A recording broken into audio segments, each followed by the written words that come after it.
Okay, so you know how we always ask you to send us stuff that's got you thinking? Mm-hmm. Well, you really delivered this time Oh, yeah. with this piece on web design and SEO. Absolutely. Web Designers for SEO. Best Practices for Web Designers 2025 from naranjenterprises.com. Right? Yeah, March 2025, so it's really fresh.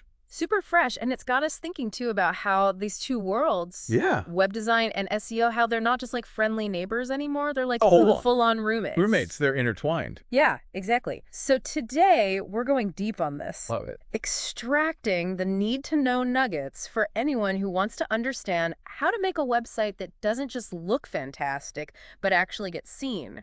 Right, because what's the point of a beautiful website if nobody can find it? Exactly. It's like that tree falling in the forest metaphor, right? 100%. So let's jump in. Let's do it. Okay, so first things first, for anyone just tuning in who maybe needs a little refresher. Sure. What's the SEO lowdown when it comes to web design? What are we really talking about here? Yeah, so SEO, search engine optimization, it's all about making your website attractive to those search engines. Like Google. Yeah, like Google, Bing, Yahoo, you name it. Okay. It's like speaking their language. Okay. You got to make sure your site is easy for them to understand so they can, So they can rank it higher. Exactly. The Yeah. higher you rank, the more visible you are in those search results. And that's what brings in the traffic to people. Okay, so ranking visibility traffic. Got it. And this article, it digs into some key elements for acing that SEO game. Yeah. What are some of the things that web designers really need to be considering? Yeah. So they really hit the nail on the head with keyword research. Keyword research. That's step one. You got to know what people are actually typing into those search bars. Yeah. What are they looking for? Makes sense. Once you know that you can tailor your content, Okay. then there's on-page optimization. On page. This is where you tweak stuff on your actual web pages, Give me an example. like those meta tags you see in search results, the little snippets of text that tell you what a page is about. It's on page. And then Yeah. you've got off-page optimization, Which is things you do outside of your website to build its authority. okay. Like getting other websites to link back to you. Backlinks, they're like votes of confidence. Got it. So yeah, keywords on page, off page. It's a whole ecosystem. And the cool thing is, What? it turns designers into these strategic thinkers, not just artists, Totally. It's where creativity meets that SEO savvy. Exactly. Okay, so the article really hammers on this idea of mobile first. Why is designing for those smaller screens first so crucial these days? Well, think about it. How many people do you know who primarily use their phones to browse the web? Pretty much everyone I know. Exactly. It's 2025. Mobile's king. Yeah. And Google, they've made it clear they're all about mobile first. So if your site's clunky on a phone? You're going to get penalized in the rankings. Interesting. It's not just about pleasing the Google gods, though. Right. It's about giving people a good experience on the devices they actually use. User experience, UX. Exactly. If it's hard to navigate or things load slowly on a phone, people are going to bounce. Bounce. Leave without really exploring your site. And that tells Google. This website's not cutting it. Fascinating. Yeah. So what are some of those mobile-friendly design tricks? Well, the article mentions flexible grids. Flexible grids. Yeah, so your layout adapts smoothly to different screen sizes. Okay. Responsive images are huge, too. Yeah. They shrink down without getting all pixelated or slowing down the load time. Right. And then touch-friendly navigation. Yeah. Big buttons and menus that are easy to tap with your finger. Yeah, those tiny little links can be a nightmare on a phone. The worst. Okay, moving on to another biggie, speed. This article's all over the importance of a fast-loading website. Speed is everything these days. Why is that? Patience is wearing thin, I feel that. People expect things to load instantly. If your site takes too long, They're gone. exactly, high bounce rate. And Google, they don't like slow websites either. Yeah. They want to provide the best user experience, and a slow site just doesn't cut it. So from a design perspective, what are some ways to speed things up? Image compression is a big one. So make those files smaller. Exactly, without sacrificing too much quality, Okay. and then minimizing those heavy scripts that can bog down the loading process. Scripts. Yeah, and using browser caching so when someone visits your site again, Things load faster. bingo.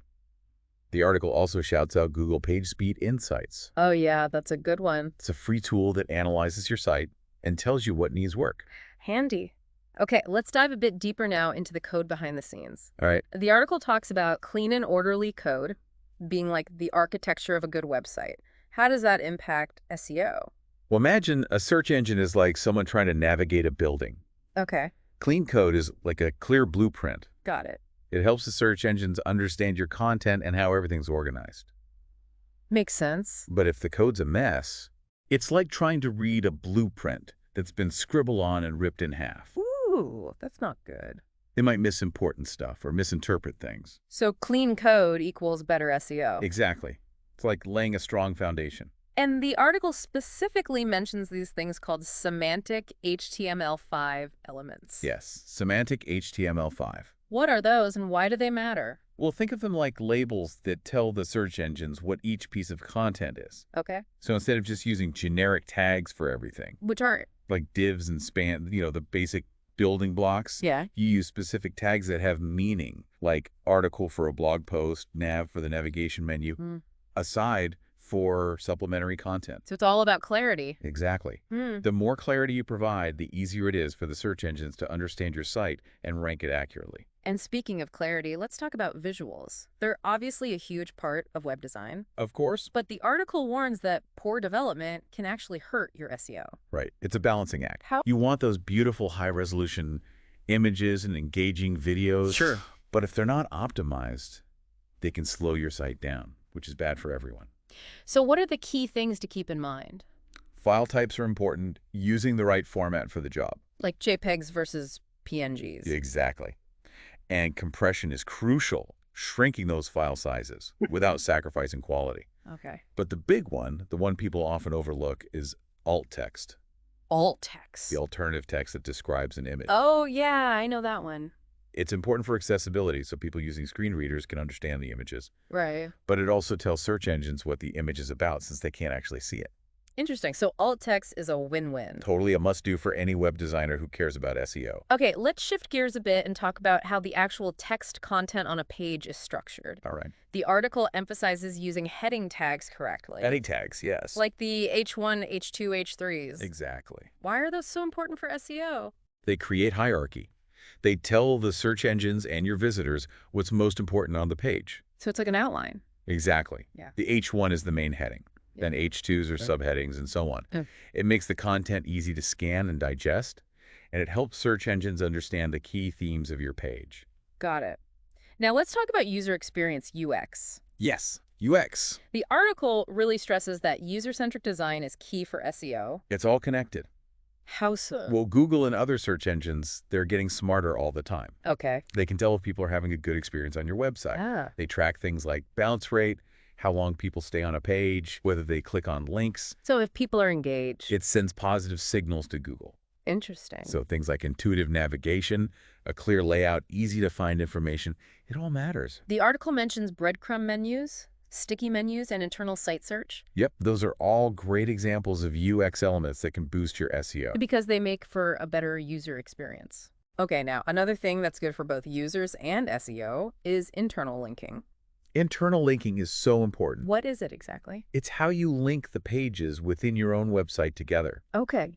So you know those related posts sections you often see? Yeah. Or links within the body of an article that lead to other relevant pages on your site. Right. That's internal linking. And what makes it so beneficial? Well, for users, it helps them discover more of your content and find what they're looking for. Okay. And for SEO, it helps spread that ranking power we talked about earlier across your website. So that's a win-win. Exactly. Yeah. Plus, it can keep people on your site longer, which is another good signal for SEO. So it's all about creating those pathways. Exactly. Okay, so it's clear that building a website isn't a one-and-done thing. The article emphasizes that optimization is an ongoing process. What does that really involve? It means constantly analyzing your site's performance and making adjustments. East. Data. You need to be tracking things like organic traffic, bounce rate, conversion rates, all those key metrics. And how do you track all that? Tools like Google Analytics are your best friend. Oh, yeah, I've heard of that. It gives you a ton of insights into how people are interacting with your site. Okay. And based on that data, you can tweak your design, update your content, refine your SEO strategy. So it's a constant cycle of improvement. Exactly. The digital landscape is always evolving, so you got to stay on top of things. Right. Okay, so if we bring all this together, the mobile-first approach, the speed optimization, the clean code, the optimized visuals, the heading tags, the user-centric design, the internal linking, and that constant monitoring, what does it all add up to? What's the ultimate goal? The goal is to create a website that's not just beautiful, but also functional and highly optimized for search engines. So it looks good, it works well, and it gets found. Exactly. It's about creating a seamless experience for your visitors while also making sure the search engines love you. And that leads. Higher rankings, more traffic, more engagement, and ultimately more success for your website. It's like the holy grail of web design. Pretty much. And the best part is anyone can do it if they're willing to put in the effort and stay informed. Right. So the takeaway here is that integrating SEO into the web design process isn't just a nice to have anymore. It's a must-have. Absolutely. It's essential for success in today's online world. Could agree more. So thinking about all of this, what are some areas where you see opportunities to improve the online presence of things you're involved with? How can you apply these insights? That's a good question. It's a lot to consider, right? But that's the beauty of it. It is. The web is constantly evolving, and so are the ways we can make it work for us. Absolutely. Thanks so much for joining us for this deep dive into the world of web design and SEO. My pleasure. It's been fascinating, and we hope it's given you some food for thought as you continue to navigate the ever-changing digital landscape. Definitely. Until next time, keep those curious minds engaged and keep sending us the stuff that makes you think. Will do. We'll be here to dive in with you. Sounds good. See you then. See ya.